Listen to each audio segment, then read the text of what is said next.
guys, welcome back to my channel. My name is Lillian. I'm excited to welcome you all back. If this is your first time on this channel, thank you for stopping by. Please like, subscribe, share and comment. If you've been here before, thank you for sticking with me. Really appreciate it. So guys, today we will be discussing a really important topic, something that has really helped me through my journey into tech and up until now. So we'll be talking about 10 steps to solving a programming problem.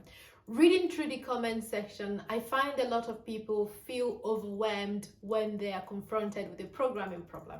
This was the case with myself as well, but I was able to apply a few strategies that were able to simplify the process of solving problems for me. And I'm hoping that these steps will go a long way in helping you understand stages of problem solving in programming and ultimately make your journey much more easier. So if you're ready, I am ready. Let's jump right in. So guys, the very first one is read the problem until you've understood the problem, because let's face it, you can't solve a problem that you do not understand. Most people read a problem halfway and then assume the remaining half because maybe they've seen this problem somewhere else. It sounds familiar, but sometimes it can be a little bit tricky. So my advice to you is make sure to read the entire problem at least 3 times.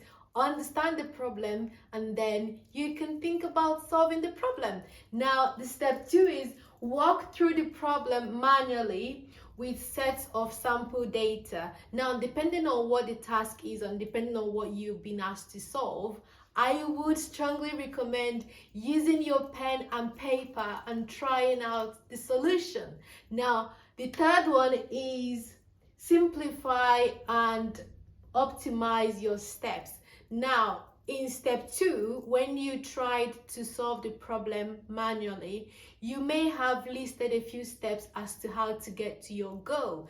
At this stage, this is the time where you then simplify those steps and find where you're making a lot of repetitions, because in programming, we have an opportunity to ultimately simplify processes, ultimately find ways that we can automate things that would otherwise need a lot of manual effort.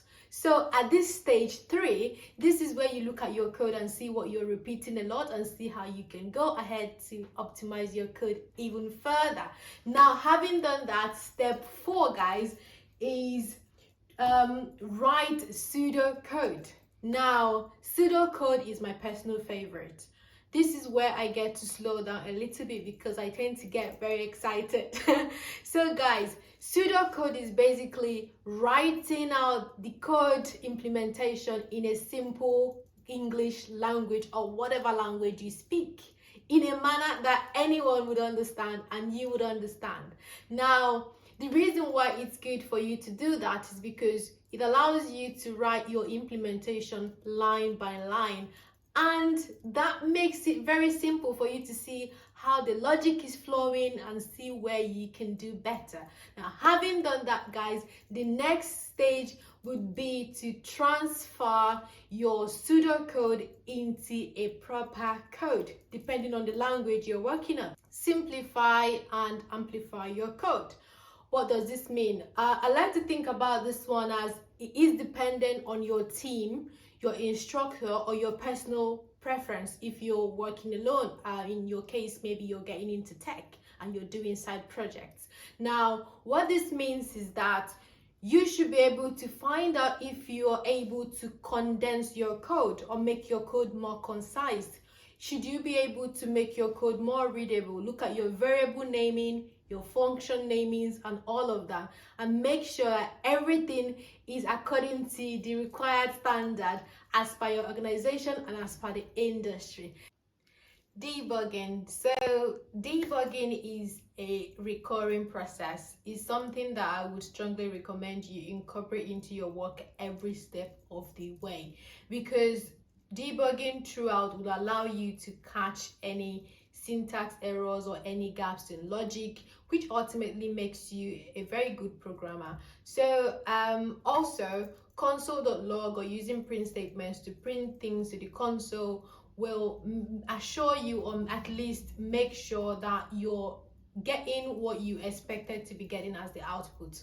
So having said that, guys, we move to the step 8, and the step 8 is writing useful comments. Now this was something I learned earlier on in my journey.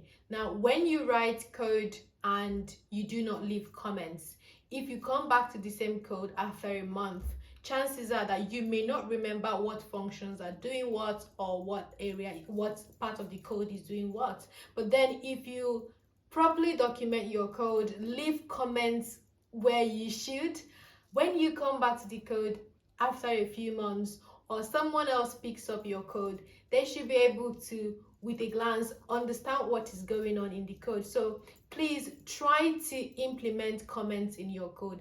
It's a really good standard practice.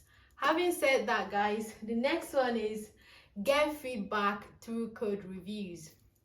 When I was setting out programming, I connected with a few friends online who were also programming as well, and we would occasionally look at each other's codes and see what was working, what we could do better, and comparing our codes to codes on Stack Overflow and seeing how people really approached problems. Now I would strongly recommend you seek out people to review your code. This in a way helps you improve, boosts your confidence, and makes you a better coder. Finally, guys, I would strongly suggest you practice. In a way, practice makes you even much more confident than you would ordinarily be if you would program a few times in a week. Give it more time, be patient, you will get better. Do not worry about the final result. Ultimately, I would strongly suggest you pay attention to, understanding how problem solving works, steps in problem solving, and that will make you much more skilled in the art of solving programming problems. Having said that, guys, thank you so much for stopping by today. It's been a pleasure speaking with you. I really hope that these 10 steps to solving a programming problem will go ahead to simplify your journey and make it much more comfortable solving programming problems. As always, thank you for stopping by. I wish you the very best of luck. Do take care and stay safe. Bye.